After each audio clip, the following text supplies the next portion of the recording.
Hello friends, welcome to my YouTube channel MD CC वर्सीमा। इसलिए आज मैं इस वीडियो में एक इम्पॉर्टेंट क्वेश्चन लेके आया हूँ कि modern classification of the noun. ये modern classification of the noun है क्या, यानी नाउन को आधुनिक काल में कितने भागों में बांटा गया है, यानी नाउन को कितने भागों में बांटा गया है, इसी को जानकारी और इसके कितने भेद होते हैं इसका जानकारी, साथ में परिभाषा पहचान ये आपको मिलेगा। तो वीडियो को शुरू करते हैं।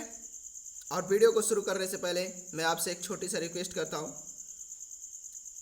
कि अगर आप मेरे चैनल पर नए हैं तो प्लीज़ चैनल को सब्सक्राइब कर लेंगे और बेल बटन को प्रेस कर दीजिएगा, ताकि इसी प्रकार एजुकेशन रिलेटेड वीडियो आपको मिलता रहे। तो चलिए देखते हैं अब इसका। अब यहाँ पे हम इसको क्या करें कि अंग्रेजी ये जो मॉडर्न क्लासिफिकेशन है इसको देखिए, सबसे पहले हम समझा देते हैं कि मॉडर्न मतलब आधुनिक। आधुनिक अंग्रेजी, आधुनिक अंग्रेजी व्याकरण है ना, यानी मॉडर्न इंग्लिश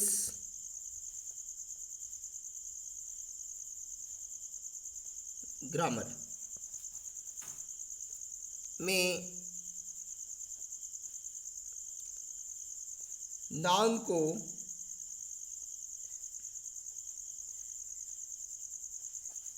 तीन भागों में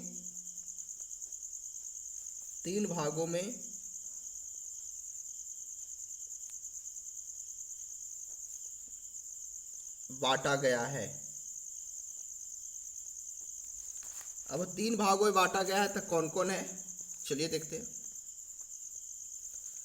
तो पहला यहाँ पे क्या लिखल है, पहला है प्रॉपर नाउन।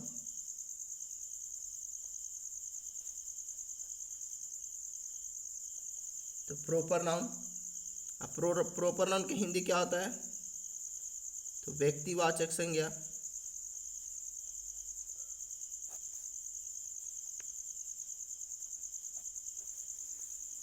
दूसरा क्या है, काउंटेबल नाउन।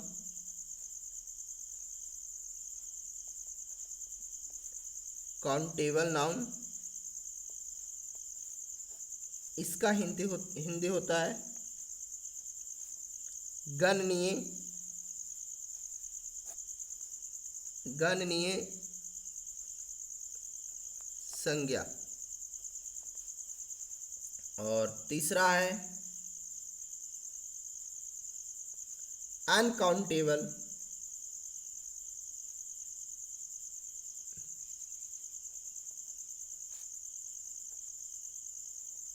तो इसका हिंदी होता है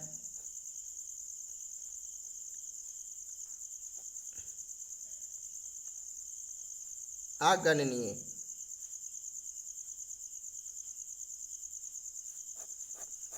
अगणनीय सॉरी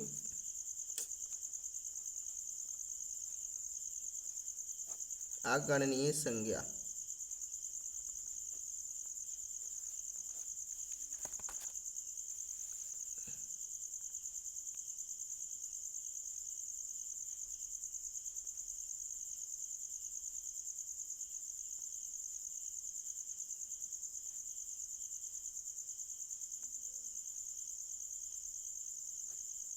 है ना, अगणनीय संज्ञा।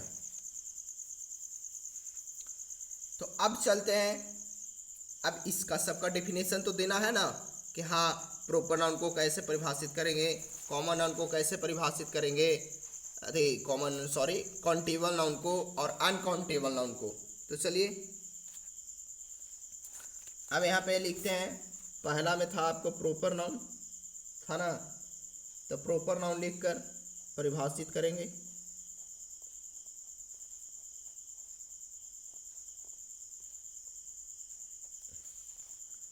तो प्रॉपर नाउन को लिखकर आप परिभाषित करेंगे। तो सबसे पहले इसको हिंदी में किया जाए।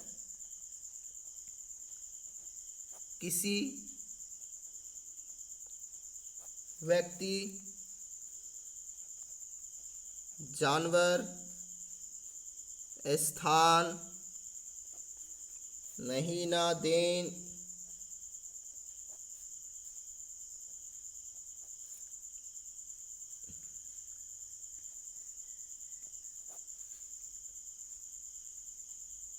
इत्यादि के खास नाम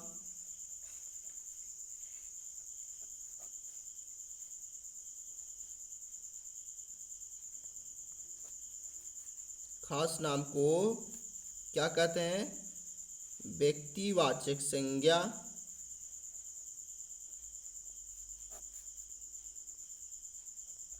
अर्थात यानी प्रॉपर नाउन कहते हैं।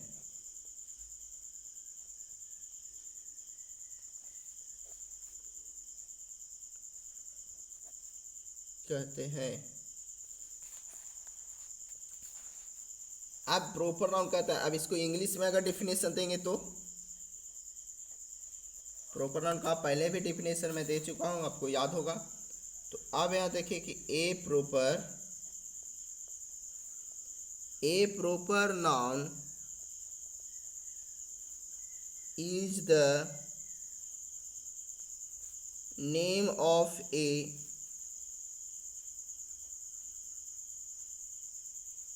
particular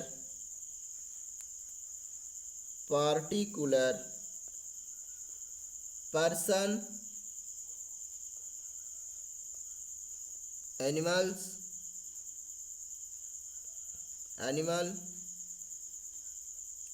place, day, है ना। फिर क्या होगा?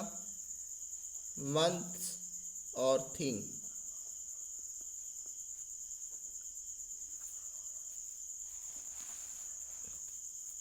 अब इसको एग्जाम्पल में दिया जाए तो अब इसको एग्जाम्पल में क्या दें? तो आप भी कुछ भी दे सकते हैं। सोहन हो गया, राम हो गया, मोहन हो गया, है ना, भागवत गीता हो गया, द गंगे हो गया, मतलब कि जनवरी हो गया,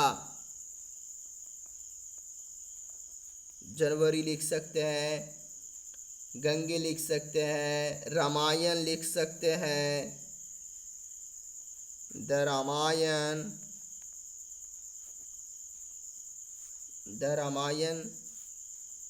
etc। और बता दें आपको, तो मान लिया जाए तो अब क्या होगा? तो भागवत गीता आपको बताए, मतलब कि सप्ताह में आइए, दिन में आइए, तो संडे भी हो सकता है, मंडे भी हो सकता है, ट्यूसडे भी, थर्सडे भी, है ना, ये सब हो सकते हैं। और जनवरी, फरवरी, और बाद नाम में ये गया सोहन, मोहन, राम, जो भी कुछ लिखिए देश के नाम में, या कंट्री के नेम, या स्टेट के नेम लिखिए, नेपाल लिखिए, दिल्ली लिखिए, हैदराबाद लिखिए, ये सब हुआ। मतलब किसी एक व्यक्ति का ही इसमें, मतलब किसी भी व्यक्ति, जानवर, समझ गए ना, महीना, दिन इत्यादि के खास नाम को, सबसे बड़ा इंपॉर्टेंट इसमें यही है कि खास होना चाहिए। बस जब आपको खास है तो समझिए कि ये प्रॉपर नाउन है। तो अब देखिए, अब दूसरा क्या है? Countable noun. तो दूसरा काउंटेबल नाउन को परिभाषित किया जाए। दूसरा हो गया काउंटेबल नाउन। तो अब इसको परिभाषित किया जाए तो देखिए, दूसरा में क्या है? काउंटेबल नाउन के हिंदी पहले बता दिए कि गणनीय संज्ञा होता है। तो अब यहाँ पे इसको अगर परिभाषा देंगे तो क्या लिखेंगे हम? सबसे पहले यानी जिस नाउन, यानी जिस नाउन मतलब जानते हैं, जिस संज्ञा से, यानी जिस नाउन को या हाथ से, जिस नाउन को हम, एकदम आसान तरीका से है, यानी जिस संज्ञा को हम क्या कर सकते हैं? गिन सकते हैं, है ना। क्या कर सकते हैं? गिन सकते हैं। जब गिन सकते हैं उसे क्या कहते हैं? उसे काउंटेबल नाउन कहते हैं। अब आपको काउंटेबल नाउन को हिंदी पता है?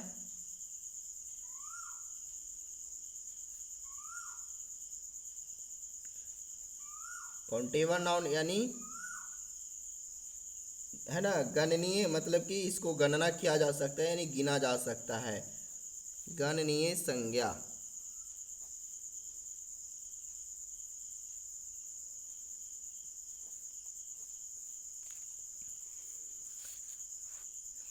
अब इसको, अब मान लिया जाए कि इंग्लिश में इसको कैसे परिभाषित करेंगे, तो चलिए इसको इंग्लिश में परिभाषा दिया जाए। तो लिखना क्या है इसको कि the noun is noun which, the noun which can be counted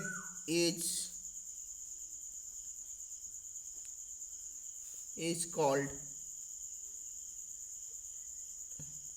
the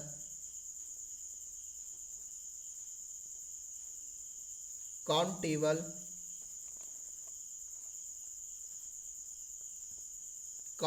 noun, है ना, काउंटेबल नाउन।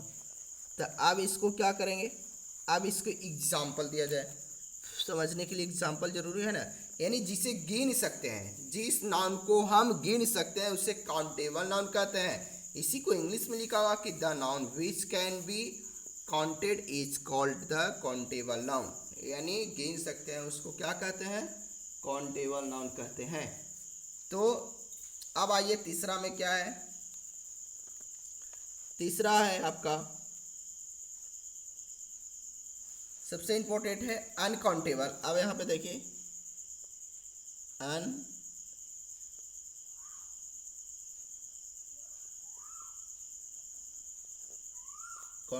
नाउन। फिर इसके बाद सबसे बड़ा इंपॉर्टेंट चीज़, एक चीज़ और है आपको कि इसको तो परिभाषा कर दिए, अब इसके साथ में काउंटेबल साथ में ए का प्रयोग होगा कि नहीं, अनकाउंटेबल में ए का प्रयोग होगा कि नहीं, एक इसका भी जानकारी इसी वीडियो में मिलेगी।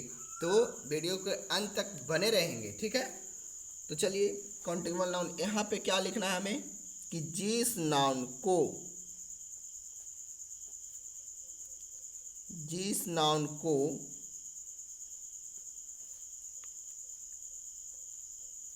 हम गिन नहीं मतलब कि नहीं गिन सकते हैं, है ना। एकदम इसी तरह से देखिए कि जिस नाउन को हम गिन सकते हैं, यानी जिस नाउन को हम नहीं गिन सकते हैं, सटीक होगा नहीं गिन सकते हैं, नहीं गिन सकते हैं, उसे क्या कहते हैं? उसे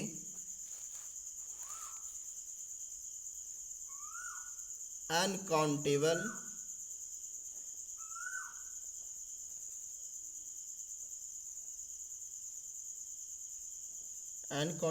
नाउन यानी कुछ ही अगणनीय, ये अगणनीय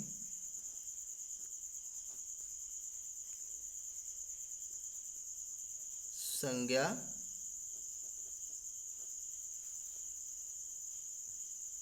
कहते हैं। सॉरी दिखाई नहीं दे रहा है, थोड़ा सा डिस्टर्बिंग से हम किसी भी हालत में थोड़ा सा वीडियो बनाने चाह रहे हैं, इसलिए हमारे पास कोई सुविधा नहीं है, इसलिए हमें थोड़ा डिस्टर्ब होता है बनाने में, समझ गए, इसीलिए ओवर राइटिंग हो रहा है और कोई बात नहीं है। तो चलिए अब इसको इंग्लिश में डिफिनेशन दिया जाए, यानी इसको इंग्लिश में डिफिनेशन देंगे तो क्या इसे लिखेंगे, तो इसी चीज़ को जैसे खाली एकरा में नोट लगाना होगा, यानी कैन नोट लगा सकते हैं, है ना, बाकी तो सब वही चीज़ वाला होगा जो काउंटेबल नाउन में है। तो इसको में क्या लिखेंगे कि द नाउन विच, उसमें कैन था ना, इसमें कैन नोट हो जाएगा, which cannot be counted is called the uncountable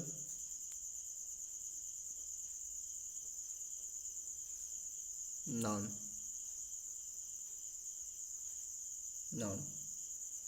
example में इसको दिया जाए तो इसको एग्जाम्पल में देके कैसे समझेंगे। अब यहाँ पे देखिएगा,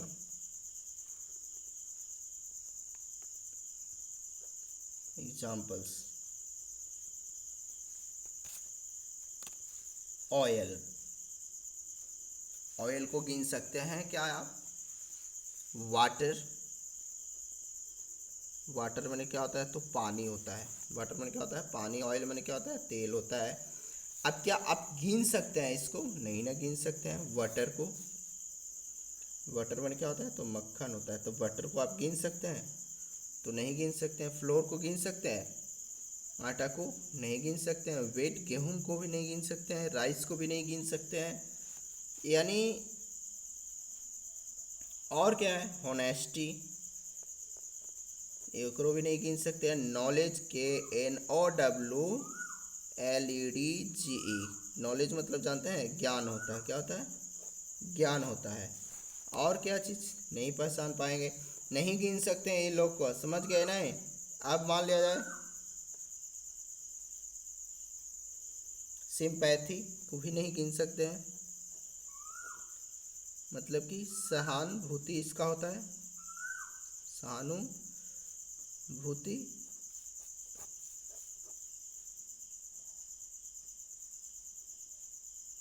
ETC है ना। अब आपको हम मेन पॉइंट बताने जा रहे हैं, जो आपको ये दोनों का नोट मिलेगा, काउंटेबल और मतलब कि अनकाउंटेबल का। तो काउंटेबल और अनकाउंटेबल समझिएगा ध्यान से, किसको में इनका प्रयोग होगा, किसको में नहीं होगा, यही सबसे बड़ा इंपॉर्टेंट है। नोट 1 क्या है? Countable noun. अब काउंटेबल नाउन के पहले न तो ए और न एन का प्रयोग होता है ना, और न ही इसका प्लुरल फॉर्म होता है। अर्थात इसको क्या करेंगे तो ए ऑयल, ए वाटर, मतलब कि ए वुड, ए मतलब कि ऑयल्स, वुड्स, वेट्स, वाटर्स इत्यादि लिखना गलत हो जाएगा। अगर हम इस तरह से लिखेंगे तो क्या हो जाएगा? गलत हो जाएगा। इसको अनकाउंटेबल में न ए का प्रयोग होगा न एन का प्रयोग होगा, और न इसका प्लुरल फॉर्म यानी बहुवचक नहीं बन सकता है, यानी इसको में बड़ी मनी का बोध नहीं होता है। समझ गए? ये अनकाउंटेबल है, जिसे गिना नहीं जा सकता है उसी को अनकाउंटेबल कहते हैं। समझ गए? लेकिन अब दूसरा यहाँ पे क्या है तो काउंटेबल। तो दूसरा नोट में हम लिखवाएं कि आपको काउंटेबल नाउन। तो काउंटेबल नाउन के पहले किसका प्रयोग हो रहा है? तो ए का, एन का, इसका प्रयोग होता है। और इसका भी मतलब कि प्लुरल फॉर्म भी होता है। अब इसको प्लुरल फॉर्म भी होगा और इसके पीछे मतलब कि ए और एन का प्रयोग भी होगा। मतलब कि अब ए बॉय, अब ए बॉय एक लड़का, अगर इसको एक लड़का है, अगर लड़के बोलेंगे तो बॉयज होगा। ए आंट, एन आंट मतलब कि एक चींटी। अब एक चींटी मतलब चींटियाँ बोला जाए तो एंट्स का प्रयोग होगा। अब ए डॉग यानी एक कुत्ता, अगर इसमें कुत्ते का दिया गया तो डॉग्स का प्रयोग हो गया, है ना, मतलब कि डॉग्स। अब क्या है तो अब देखिए तीसरा सबसे बड़ा इंपॉर्टेंट चीज़ है। तीसरा में देखिए क्या है तो हिंदी भाषा में रोटी एक गणनीय संज्ञा है। रोटी को हम गिन सकते हैं हिंदी भाषा में। जब रोटी लिखते हैं सबसे यहाँ पे देखिए रोटी, जब रोटी को लिखेंगे तो रोटी को गिन सकते हैं। लेकिन अगर इसी को हम इंग्लिश भाषा में ब्रेड लिख रहे हैं तो ब्रेड को गिन नहीं सकते हैं, यानी ब्रेड अनकाउंटेबल नाउन हो गया। समझ गए कि नहीं? अतः मतलब कि अगर आप एक रोटी को अंग्रेजी में क्या लिखेगा? ए ब्रेड, तो गलत हो जाएगा। इसको नहीं लिखना है, ए ब्रेड नहीं लिखिएगा कभी भी। अगर कोई आपसे अगर ट्रांसलेशन भी पूछता है तो एक रोटी का ट्रांसलेशन ए ब्रेड नहीं बताइएगा। इसको ए ब्रेड ना लिख करके आपको क्या लिखना होगा? A piece of bread. यानी अब देखिए ऐसा लिखेंगे, यानी 4 रोटियां अगर आपको मिल रहा है कि 4 रोटियां, इसका उदाहरण यानी इसको एग्जाम्पल में मतलब कि इसको ट्रांसलेशन बताइए तो क्या हो जाएगा? 4 पीस ऑफ ब्रेड। क्या होगा? 4 पीस ऑफ ब्रेड। तो कैसी हमारी वीडियो लगी हमें कमेंट में ज़रूर बताएंगे, और वीडियो अच्छी लगी होगी तो शेयर भी ज़रूर कर देंगे। चलिए, वीडियो देखने के लिए धन्यवाद।